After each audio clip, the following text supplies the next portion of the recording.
Live from CFRN TV in Edmonton, news worth watching with Chris OBrien. Tonight's top stories. Watch your step in Old Strathcona, a crackdown on White Avenue. Also tonight, will Ralph Klein finally kill the bill? And in sports, it's do or die in Big D, gearing up for Game 5 in Dallas.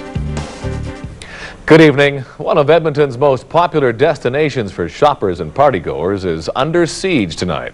City police have launched a crackdown targeting drunks, drug users, and delinquents on White Avenue.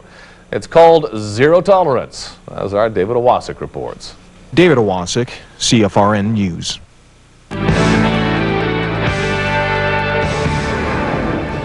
Despite a series of very vocal protests this week, Ralph Klein appears determined to pass Bill 11. Today, another rally at the legislature, this one during the noon hour.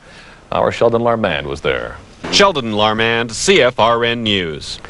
Well, the fuss over Bill 11 should settle down for at least a few days. This afternoon, the Assembly adjourned for Easter, but they'll all be back again on the 1st of May. Now, still with health care tonight, the union representing 6,000 auxiliary nursing staff have rejected a mediator's recommendation and are now considering strike action. Yesterday, LPNs and other nursing staff around Alberta voted 80% against the mediator's report and his recommendation of a 12% wage increase over 3 years. A sure sign that spring has arrived in Edmonton. Grass fires kept emergency crews busy around town today. Over a half dozen fires, this one in the River Valley. Luckily, it was put out before doing much damage.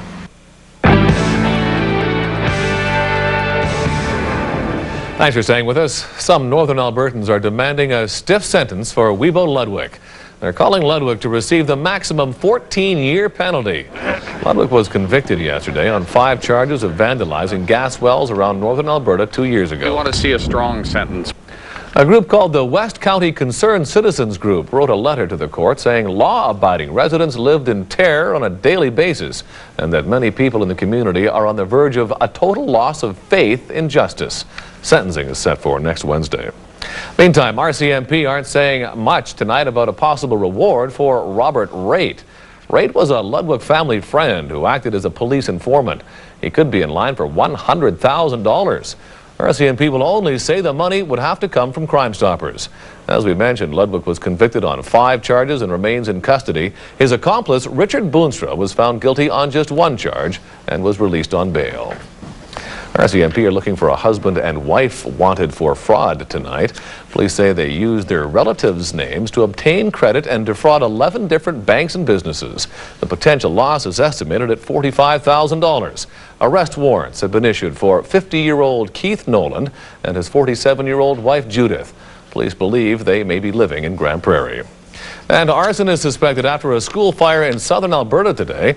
Charred desks and melted chairs litter a portable classroom that was torched in Airdrie early this morning. Luckily, firefighters kept the flames from spreading, and now the hunt is on for a couple of suspects. A number of people lucky to suffer only minor injuries after a 2-vehicle crash in North Edmonton today. Police say 1 car was broadsided by another at St. Albert Trail on 122nd Ave around 2:30 this afternoon. Firefighters had to free 2 people trapped in one of the vehicles. All told, 4 people suffered non-life-threatening injuries. No word tonight on any charges being laid. Now, the walls came crashing down at Westmount Shopping Centre in West Edmonton today.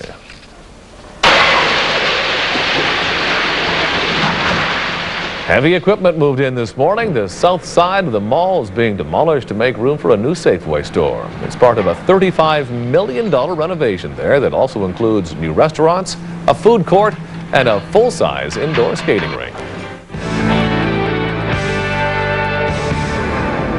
We were just talking about activities for the long weekend. We're going to get a game of golf in maybe on Monday, huh? Yeah. And you're off skiing. Off skiing and staying at the Marmot Lodge tonight, my favorite place. It's my wife's birthday tomorrow. Oh, happy birthday, Not to mention Christy. Good Friday. Yeah. So we'll do the birthday thing and Nice. do some skiing. Good, and some weather. And oh, you want me to do some weather? Sure. Oh, I thought you were just Take a asking break. me about how things are at home. Let's go outside right now with Skywatch. So perfect weekend for golf, or hanging out, or celebrating Easter, or let's not forget about church. You're going to make a lot of friends talking with sunshine temperatures like that. It's not bad at all, and I'm going to be enjoying it with all of you. Good, thanks a lot, Ian. Hey, the Oilers, Big D tonight, Peter Labardius. Peter Labardius is in Dallas. The game is tomorrow, but tonight at Reunion Arena, there is a Tina Turner concert, which means the ice was covered up again tonight, which means the ice conditions will be just great.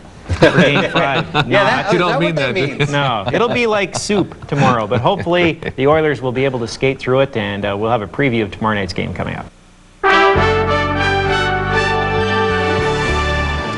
And finally tonight, people who go out of their way to make Easter extra special.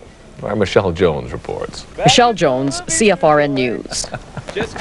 Hey, he was really getting into that there. He's got a lounge act career ahead of him, I think. Yeah, or maybe a radio disc jockey or something. Something like that. Thank you very much. Oh, those chocolate raspberry bath bombs. Some of them. 2 of them, please. Yeah, to go. That's our show, folks. Thanks for being with us. Have a safe, long holiday weekend, and we'll see you Tuesday. Good night. Good night.